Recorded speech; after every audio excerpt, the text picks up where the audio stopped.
Welcome to Take Another Look with Gerda Felix and Melanie Taddeo Malo with a genuine conversation about what's missing from the human connection. Let's join Melanie and Gerda now. Welcome to another episode of Take Another Look podcast, where we see you fully. My name is Gerda Felix, and I am accompanied by my co-host or other host, Melanie Taddeo Malo.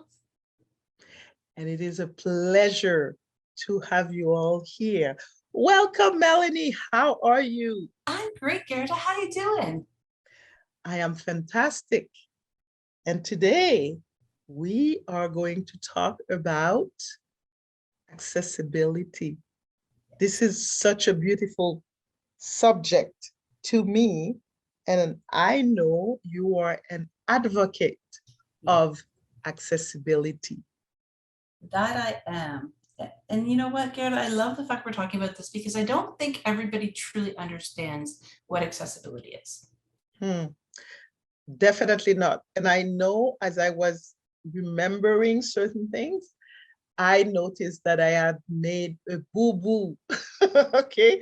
Not a good thing, so that happened. And I thought, oh, I need to know more about accessibility.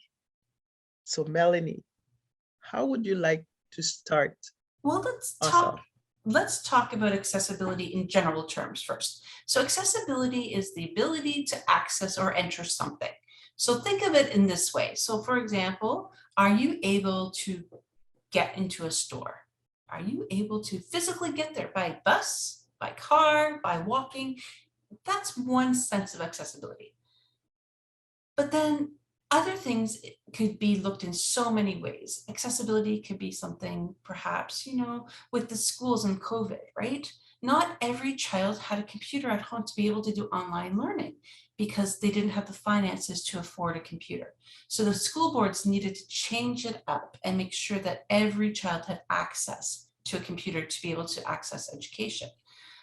So being able to enter or receive something is accessibility. But then, of course, when talking about individuals with disability, accessibility takes on a whole other element. It's the design and creation of products and services that are fully accessible to provide equal opportunities for all. So it could be anything from making sure a building is accessible for individuals with physical disabilities, having a ramp to get in instead of a staircase. Could be ensuring that all platforms on the computer are accessible for those with vision loss who use a screen reader. Or it could be even making sure that there's closed captioning for somebody with hearing loss. There's so many elements. So that's just overall view of what accessibility is. And there's so many more things because you go into all different things of looking at everybody's differences. The most important thing I will say about accessibility is to ask the individual who requires an accommodation how to best support them. Don't ever assume. Wow, that is beautiful. As I was listening to you share with us what accessibility is, I thought, this is a human way to be with one another. As we come into contact with each other, wouldn't it be great if we were able to know, to understand how can we serve the other person better? Exactly. I think people think accessibility is this big fancy word, and right away people automatically think people with disabilities because that is a term that is very used very often in that realm. But you're right, if every individual was accessible, just the other person they're talking with or connecting with, can you imagine? And that's not just with the words you say, the time you spend being open and being supportive. Absolutely. And I believe that this is the perfect time for us, for everyone, to learn what that is so that going forward, because I truly believe, especially in this time of pandemic, that the way we used to do things is no longer the same way we will be able to continue to do things. Mhm.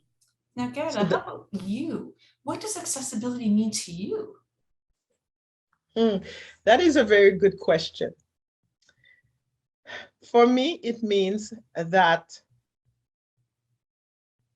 the person that I am in contact with, what they need for them to function, I am able to give it to them. Meaning, for example, as we know, we are both Toastmasters. Mhm. So when you go to a Toastmasters meeting, there are certain things that you need. The person who needs it also needs to be able to share what they need so that whoever the organization, the person will be able to give them access to what they need to function. So it is a give and take Definitely. because it is a give and take because we both parties have to stop assuming. Mhm. And the reason I'm using the word assuming is because for me, let's say, for example, I usually say to people when they send me a Zoom link, Zoom links are not the best for me. Can you give me the meeting ID in Zoom and in the password? Mhm. And sometimes I hear stories such as, well, I did it correctly, but I did never said that it wasn't done correctly. I am just stating to you that this is what I need in order for me to go to where I need to go. And see, it's funny because I'm the opposite. I need the link. And so I totally get it. And people just think, well, I did it. I gave it to you. But no, it doesn't always work. So we have to be active listeners to really hear what people are asking for. Mhm. Yes, totally. Totally. Because as human beings, this is what we tend to do. We tend to give explanation from our own point of view. Mhm. How many times in many situations have you asked for something and people just assume, oh, you don't need that, or why are you asking that? And they question it, right? Instead of being open to listening to the reason. I, again, using Toastmasters, obviously the timing colors, I can't see them. I need an audible. I had to fight for months and months and months and months to explain this when we went to Zoom.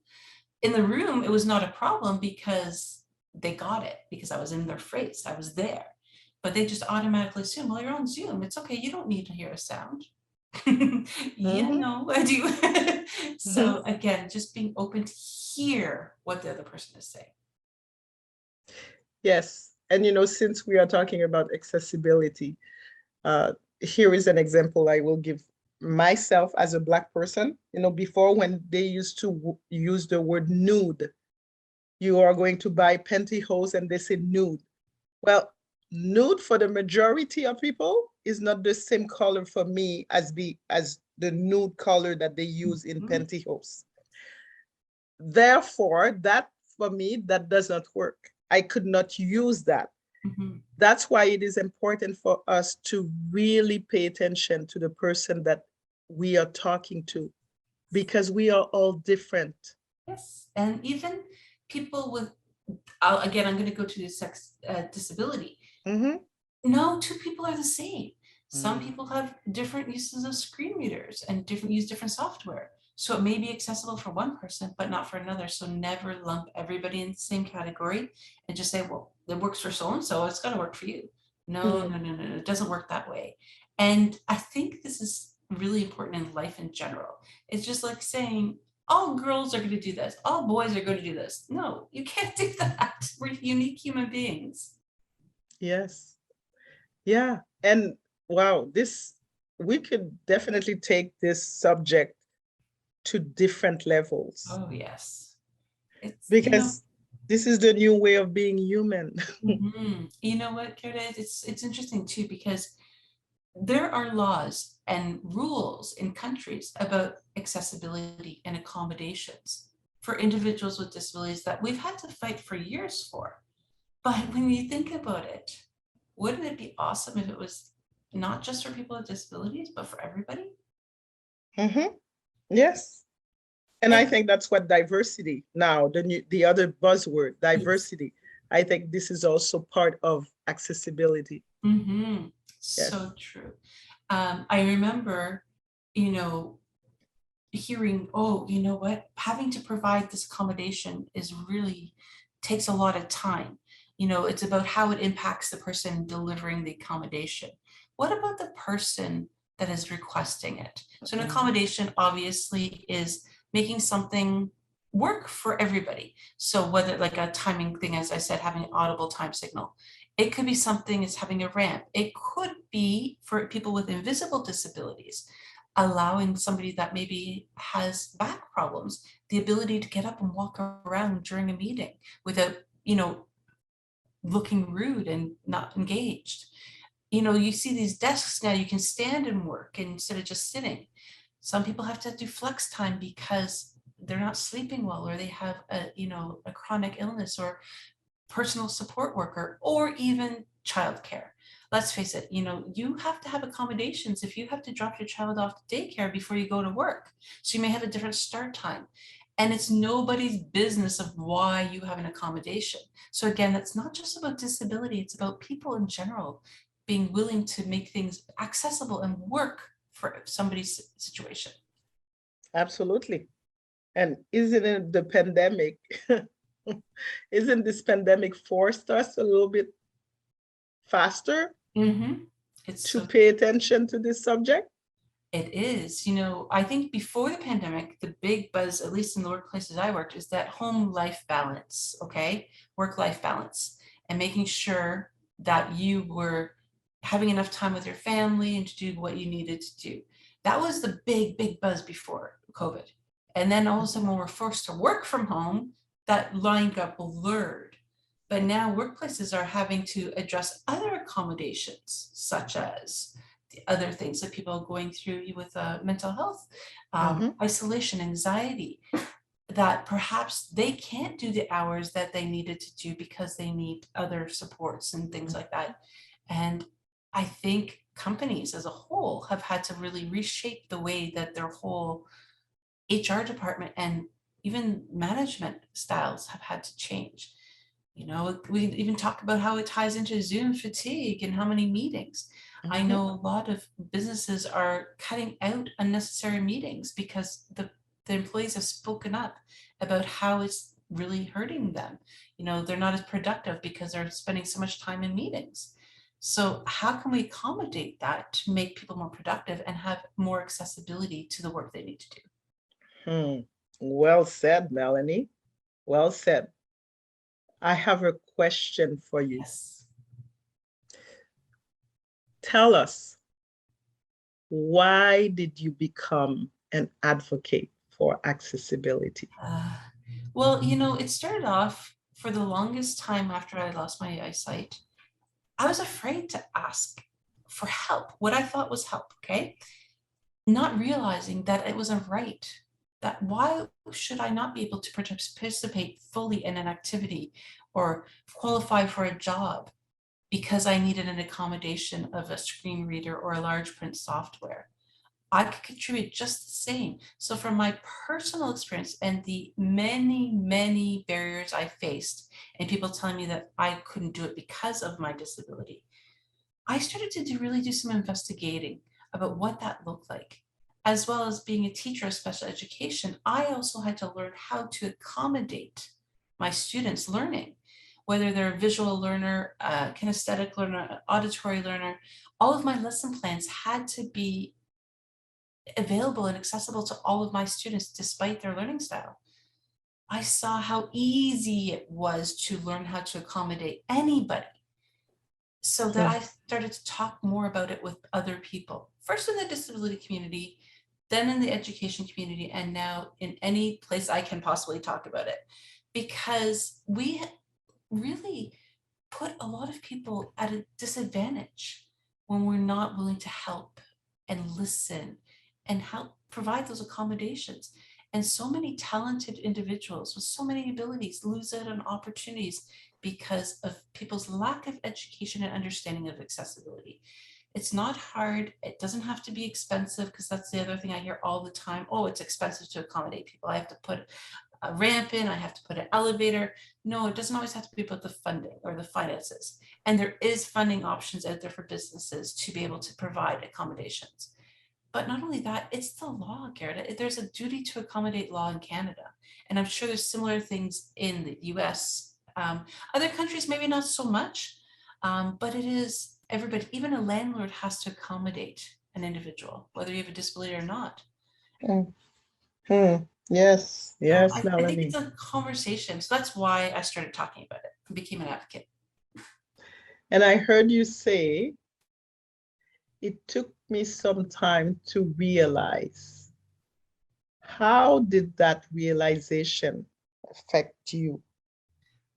I was really unhappy for a long time, the fact of the matter that I wasn't getting anywhere. I was just frustrated with what I couldn't do. Until one day somebody said to me, you can do it, just do it differently. And I started to think, what does that mean? And I started to problem solve with myself, how I could help myself. And when I realized how easy it could be if I understood what I needed, then I thought, wouldn't this be awesome if we all could help doing this? So yeah, it was a journey, I'll tell you, because I'd say the first 3 years that I'd lost my eyesight, I was frustrated. And having to learn to advocate and ask for that when I went to teachers college was my first step. And then being able to even advocate with my own family, because they just assumed they knew what I needed. I'm like, wait a minute, no. This is what I need. So yeah, it's a process, and it takes practice in advocating for yourself appropriately, not stomping your feet, yelling and screaming, you need to do this because it's the law. No, it's about sharing information and how you can best be supported with their help. Absolutely. Now I am going to read a quote by Martin Luther King, and then I'll ask my question. Okay. Martin Luther King Jr. actually said that a while back.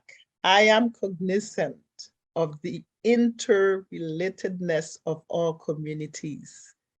We are caught in an inescapable network of mutuality tied in a single garment of destiny. Wow. The reason I read this to you is because you said something. Tell me how you feel this is related to your own life. Oh my gosh, that's powerful words, Gerda. You know, what I realized is human beings don't know what they don't know. Okay. For many years after I realized how I could advocate for myself, I was angry at other people for not giving me my accommodations, but it took me some time to realize, how can they give me what they don't understand? So instead of being angry and bitter and, not getting anywhere in life and society, I realized we're all intertwined, all interconnected. And the best way to approach accessibility is to share experiences, to educate, and to ask questions of those that are unsure. Because if I don't know what they don't know, how can I best support them? If I'm asking to be supported, how can I support them to accomplish something? So I love that, because, you think about oh my gosh, that's a beautiful quote. I've never heard it before, Gerda. Yeah, I was doing research on, of course, Martin Luther King Jr. because it was the anniversary or the day of on Monday. So that's why I was researching, and that's one of the quotes that came to me. And I feel it is a beautiful quote, because as human beings, we are all interconnected. And knowing the work that you have done in this world, share your interconnectedness with others. Because, one thing I know is that everybody who knows Melanie when I come to connection with those people, they say one thing: Melanie has helped me. Melanie, when I got in contact with Melanie, Melanie has done this for me. Melanie has saved my life. So to me, this is being interconnected. How has that affected you in your own life?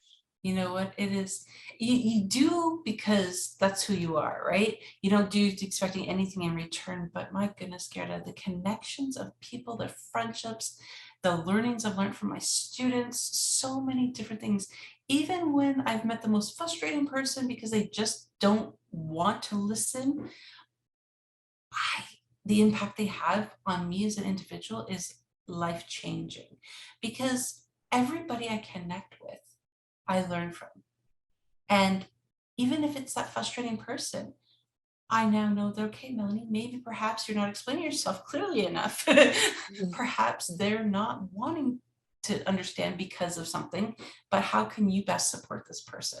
So these connections teach me so much about my own abilities and even the areas I still need to grow in.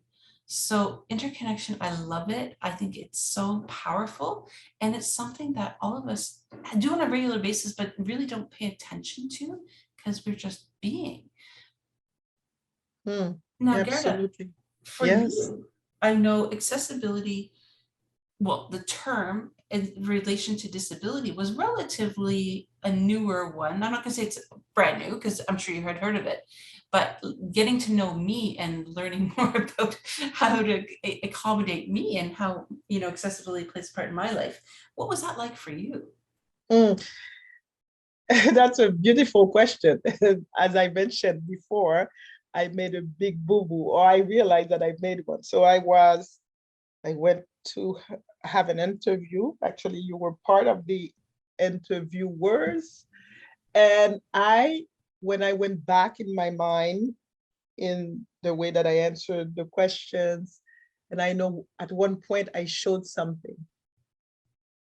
And then I thought, I did not even describe it. I love the fact that you go to this. It's funny, Gerda, because this is the thing. People automatically, you had this amazing resources book you wanted to share about what you were thinking of contributing. And we automatically think everybody in our audience or the people we're talking to are the same. Yeah. So you know what? It's okay. Because I knew what you were talking about, because I knew about the resource, because you and I had talked about that before.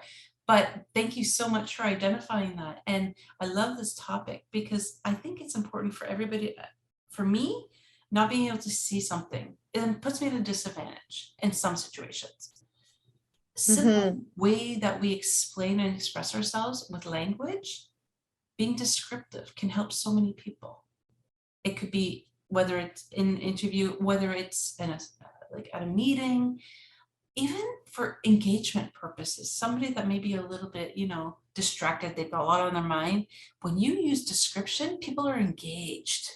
So it plays a lot. Language plays a big role in so many accommodations. And it doesn't have to be, this is a book that is like 5x7 that has these colors. No. Just a little description that's part of your answer would have been ideal. And the fact that you got that, I appreciate that.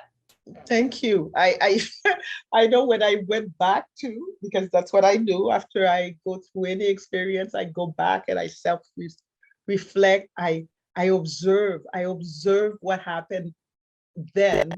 And I thought, I cannot believe that I did not describe this, because I've known you now for more than a year, right? Yeah, almost 2 years. 2 years almost. And yes. And so I know you, and yet I forgot about that part. And that's what, for me, accessibility is not a one-time thing. It's a practice. It is. And you know what? Unfortunately, in society, the way it is, and again, not just talking about for people with disabilities, but for everybody, it's an afterthought. And that's just the way, because before, let's face it, look at society. People with disabilities were kept in institutions. They weren't amongst everybody. So we didn't have to think about their accommodations. We didn't have to think about that. Different backgrounds and cultures are now coming to the forefront. Different economic situations are happening in our countries. So now all of a sudden we have all these different elements of life that are beautiful, that bring us together, and but yet what was okay before now is no longer acceptable because we have to change and look at the big new picture and how to accommodate everyone. Yes, absolutely. And it's a continuous learning, learning about who we are and learning about the other person. Because for me, who I am allowed me to see where I faltered.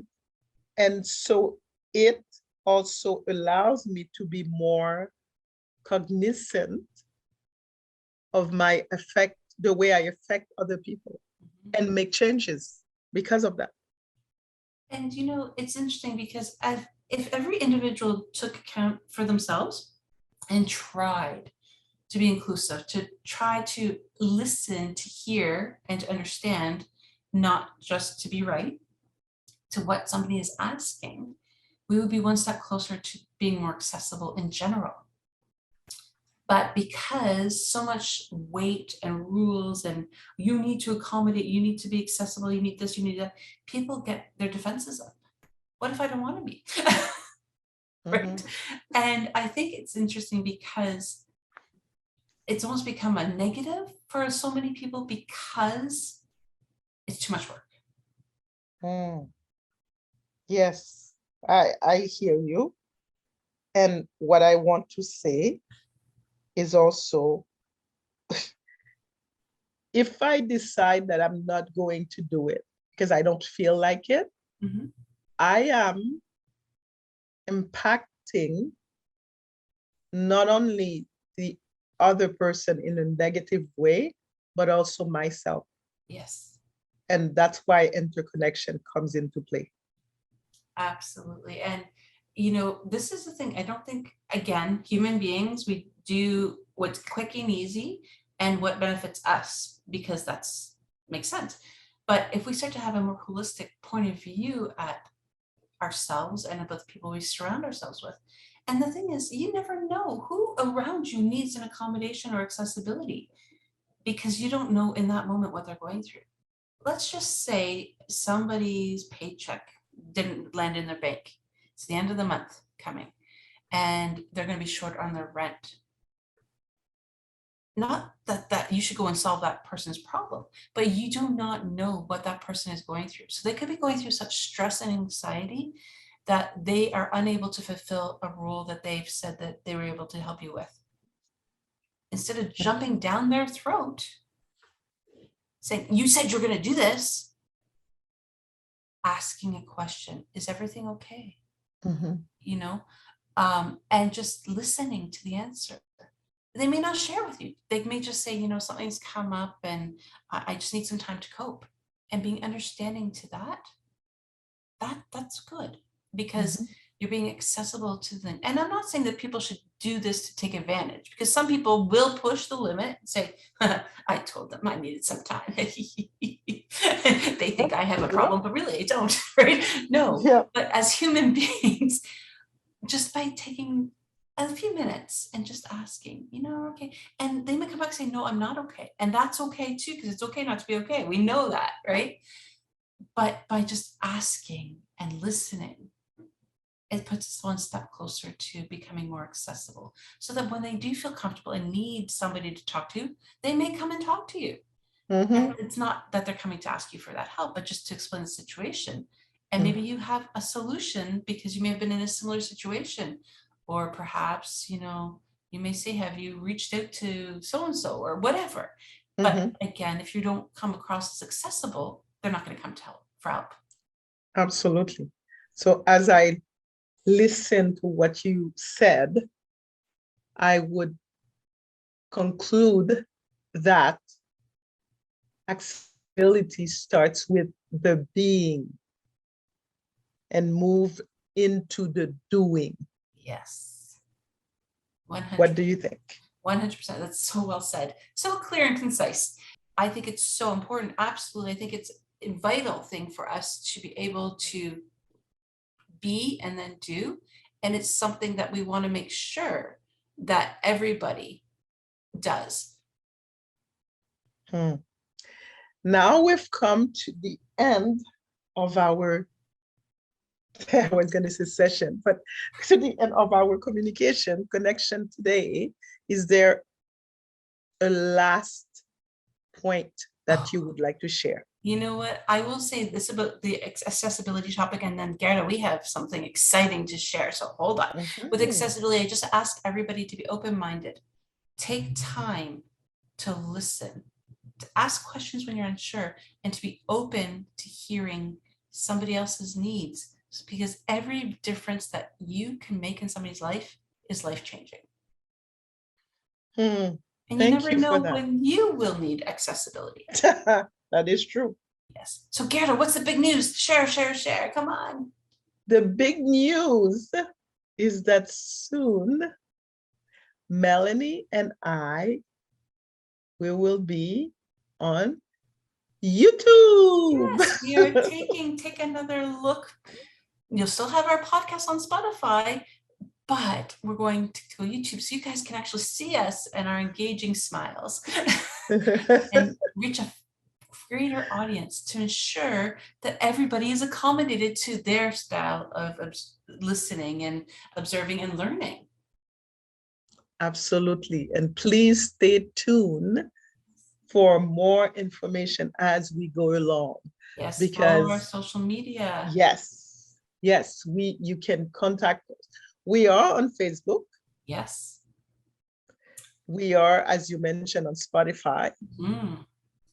And also different ways to listen to us, correct, yes, Melanie? It is. There's so many. And if you go to our website, takeanotherlookpodcast.com, you'll find all of the different episodes we've done. And it's all accessible on many different listening podcast platforms, as well as on Anchor, which is easy to access on our website. Just go there, click the episodes you'd like, and please tune in every Saturday for a new episode. We want to hear your feedback. Please reach out to us. Contact at takeanotherlookpodcast.com. Or if you want to talk to Gerda at takeanotherlookpodcast.com, or Melanie at takeanotherlookpodcast.com. We're anxiously looking for some feedback, some ideas of things you want us to be talking about. And we will be looking for guests to join our conversation on YouTube. Right, Gerda? Absolutely. Can't wait. Yes, the more the merrier, as they say. And I am looking forward to get into contact with you as you send us your questions, your concerns, your opinions. Share with us. What do you think about what you've heard so far? It is our pleasure to connect with you. Have a great week. See you next time. See you next time. Bye-bye.